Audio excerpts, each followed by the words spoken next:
جتنے بھی انبیاء آئے، ہر نبی نے اپنے جانے سے پہلے عوام کو، امت کو، انسانوں سے کہا کہ دیکھو میرے چلے جانے کے بعد کوئی نبی آئے تو اس نبی پر ایمان لانا، اس نبی کی شریعت اور دین پر چلنا۔ ہر نبی نے اپنی امت سے یہ کہا کہ میرے چلے جانے کے بعد کوئی بھی نبی آئے تو اس پر ایمان لے آنا۔ مگر اللہ کا جب آخری نبی آتا ہے، اللہ کے آخری نبی تشریف لاتے ہیں، تو آپ نے فرما دیا میرے بعد کوئی نبی نہیں ہے، کوئی نبی میرے بعد نہیں ہوگا۔ کیوں؟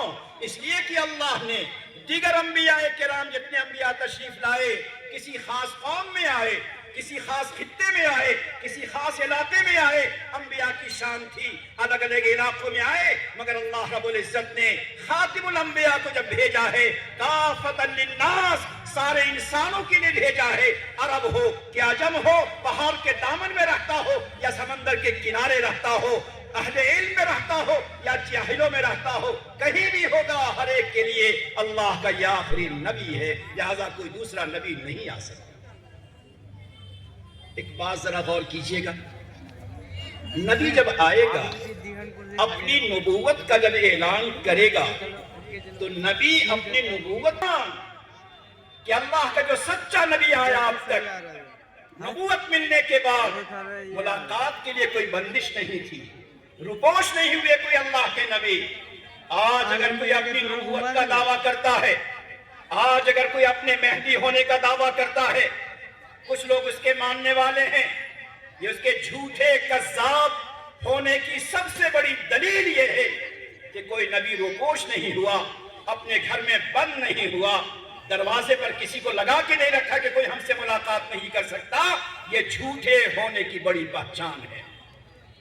دوسری پہچان سمجھیے، اللہ کے جتنے نبی آئے ہیں ان تمام نبیوں کا علم الہی تھا، براہ راست اللہ کی طرف سے ہر نبی کے ذہن و دماغ، ان کے قلب پر علم کا چشمہ کھولا گیا، علم کا خزانہ دیا گیا، ان کے قلب اطہر کو علم کا خزینہ بنا دیا گیا، ان کے دل کو علم کا چشمہ بنا دیا گیا۔ کسی نبی نے دنیا میں آدم علیہ السلام سے لے کر حضرت عیسیٰ علیہ السلام تک دنیا کا کوئی ایسا نبی نہیں ہے، اللہ کا نبی، جس نے کسی انسان سے الف با پڑھنا سیکھا ہو۔ ضرورت نہیں تھی، اللہ نے انہیں انسانوں سے پڑھنے، انسانوں سے سیکھنے، انسانوں کے شاگرد بننے، انسانوں کے سامنے متعلم بننے دو زانو ہونے سے اللہ نے بچایا۔ کیوں؟ اس لیے کہ اللہ نے پیدائش کے ہوتے ہی 40 سال تک اور 40 سال کے بعد نبوت ملنے کے بعد ساری تعلیم و تربیت کا غیبی اور الہی انتظام کیا تھا۔ یہ بہت بڑی پہچان ہے کہ آج اگر کوئی کہے کہ میں اللہ کا نبی ہوں، اس کی زندگی کو دیکھو، کیا اس نے کسی انسان سے پڑھنا سیکھا یا نہیں؟ کیا اس کے علم میں غلطی ہوتی ہے یا نہیں؟ یقیناً ہوتی ہے۔ یہ بہت بڑی پہچان ہے کسی ایسے شخص کے جھوٹے ہونے کے لیے جو خود کہتا ہو یا دوسرے لوگ کہتے ہوں کہ وہ مہدی اور عیسیٰ اور اللہ کا نبی بن گیا۔ جھوٹے ہونے کی پہچان یہ ہے، ابتدائی زندگی کھلی کتاب کی طرح ہے، انسانوں کے ساتھ اس نے پڑھنا لکھنا سیکھا ہے۔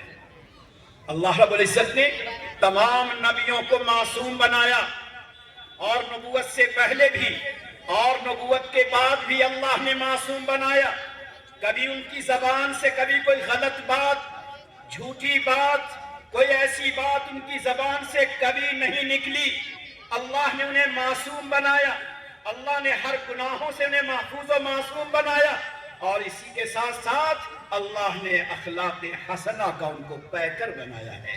دشمن آتا ہے، یہود آتے ہیں، نصارہ آتے ہیں، کوئی ایسا آ جائے آپ کی زبان سے پوری حیات طیبہ میں کوئی ایسا لفظ نکلا ہو جو دل شکنی کا ہو، دل آزاری کا ہو، جو